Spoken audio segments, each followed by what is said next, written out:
command awaited the result in some anxiety, and not without a hope that such vigilant demonstrations might of themselves dishearten the populace and prevent any new outrages.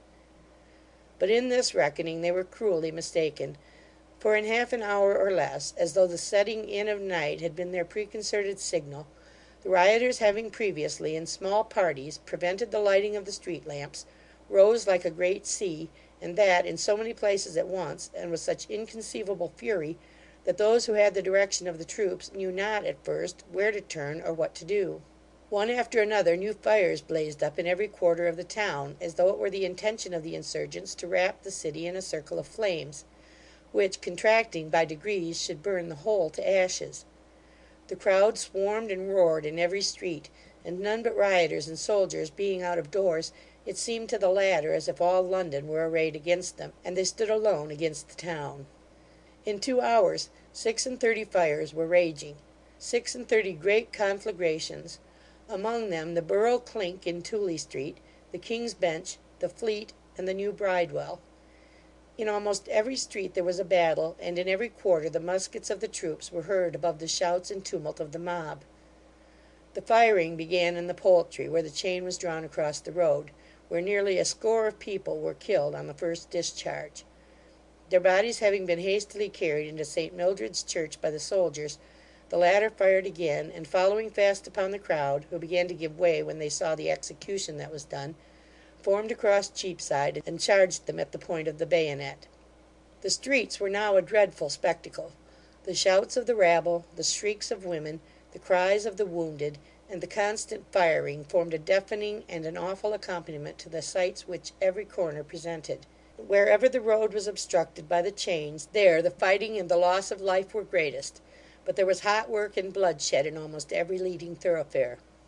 At Holborn Bridge and on Holborn Hill the confusion was greater than in any other part; for the crowd that poured out of the city in 2 great streams, one by Ludgate Hill and one by Newgate Street, united at that spot, and formed a mass so dense, that at every volley the people seemed to fall in heaps. At this place a large detachment of soldiery were posted, who fired, now up Fleet Market, now up Holborn, now up Snow Hill, constantly raking the streets in each direction. At this place, too, several large fires were burning, so that all the terrors of that terrible night seemed to be concentrated in one spot. Full 20 times the rioters, headed by one man who wielded an axe in his right hand, and bestrode a brewer's horse of great size and strength, caparisoned with fetters taken out of Newgate, which clanked and jingled as he went, made an attempt to force a passage at this point, and fire the vintner's house. Full 20 times they were repulsed with loss of life, and still came back again; and though the fellow at their head was marked and singled out by all, and was a conspicuous object, as the only rioter on horseback, not a man could hit him. So surely as the smoke cleared away, so surely there was he, calling hoarsely to his companions, brandishing his axe above his head, and dashing on as though he bore a charmed life, and was proof against ball and powder. This man was Hugh, and in every part of the riot he was seen. He headed 2 attacks upon the bank, helped to break open the toll houses on Blackfriars Bridge, and cast the money into the street; fired 2 of the prisons with his own hand; was here and there and everywhere, always foremost, always active, striking at the soldiers, cheering on the crowd, making his horse's iron music heard through all the yell and uproar, but never hurt or stopped. Turn him at one place, and he made a new struggle in another; force him to retreat at this point, and he advanced on that, directly. Driven from Holborn for the 20th time, he rode at the head of a great crowd straight upon St Paul's, attacked a guard of soldiers who kept watch over a body of prisoners within the iron railings, forced them to retreat, rescued the men they had in custody, and with this accession to his party, came back again, mad with liquor and excitement, and hallooing them on like a demon. It would have been no easy task for the most careful rider to sit a horse in the midst of such a throng and tumult; but though this madman rolled upon his back, he had no saddle, like a boat upon the sea, he never for an instant lost his seat, or failed to guide him where he would. Through the very thickest of the press, over dead bodies and burning fragments, now on the pavement, now in the road, now riding up a flight of steps, to make himself the more conspicuous to his party, and now forcing a passage through a mass of human beings, so closely squeezed together that it seemed as if the edge of a knife would scarcely part them. On he went, as though he could surmount all obstacles by the mere exercise of his will. And perhaps his not being shot was in some degree attributable to this very circumstance; for his extreme audacity, and the conviction that he must be one of those to whom the proclamation referred, inspired the soldiers with a desire to take him alive, and diverted many an aim which otherwise might have been more near the mark. The vintner and Mr Haredale, unable to sit quietly listening to the noise without seeing what went on, had climbed to the roof of the house, and, hiding behind a stack of chimneys, were looking cautiously down into the street, almost hoping that after so many repulses the rioters would be foiled, when a great shout proclaimed that a party were coming round the other way, and the dismal jingling of those accursed fetters warned them next moment that they too were led by Hugh.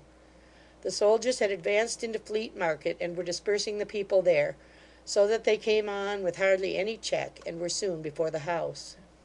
"All's over now," said the vintner. £50,000 will be scattered in a minute. We must save ourselves. We can do no more, and shall have reason to be thankful if we do as much.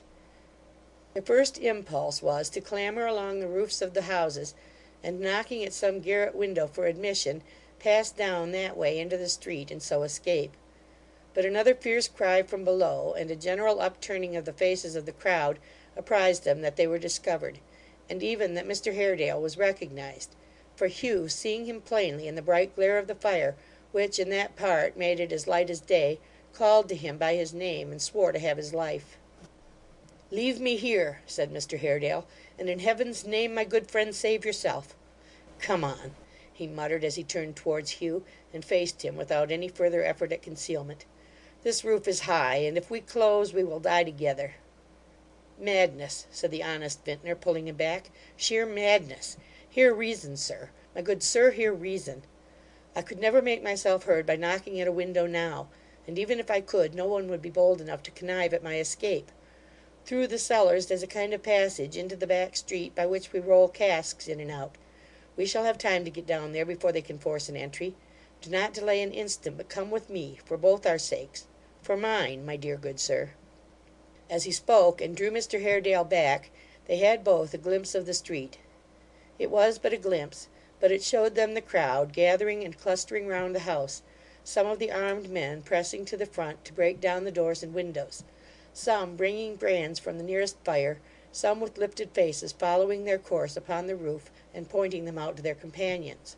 All raging and roaring like the flames they lighted up. They saw some men thirsting for the treasures of strong liquor which they knew were stored within. They saw others who had been wounded, sinking down into the opposite doorways and dying, solitary wretches, in the midst of all the vast assemblage. Here a frightened woman trying to escape, and there a lost child, and there a drunken ruffian, unconscious of the death wound on his head, raving and fighting to the last.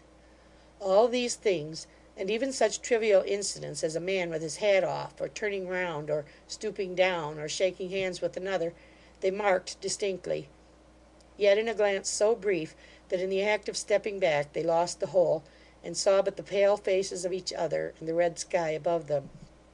Mr Haredale yielded to the entreaties of his companion, more because he was resolved to defend him, than for any thought he had of his own life, or any care he entertained for his own safety; and quickly re-entering the house, they descended the stairs together. Loud blows were thundering on the shutters, crowbars were already thrust beneath the door, the glass fell from the sashes, a deep light shone through every crevice, and they heard the voices of the foremost in the crowd so close to every chink and keyhole, that they seemed to be hoarsely whispering their threats into their very ears. They had but a moment reached the bottom of the cellar steps, and shut the door behind them, when the mob broke in. The vaults were profoundly dark, and having no torch or candle, for they had been afraid to carry one, lest it should betray their place of refuge, they were obliged to grope with their hands. But they were not long without light, for they had not gone far when they heard the crowd forcing the door, and looking back among the low-arched passages, could see them in the distance, hurrying to and fro with flashing links, broaching the casks, staving the great vats, turning off upon the right hand and the left into the different cellars, and lying down to drink at the channels of strong spirits which were already flowing on the ground. They hurried on, not the less quickly for this, and had reached the only vault which lay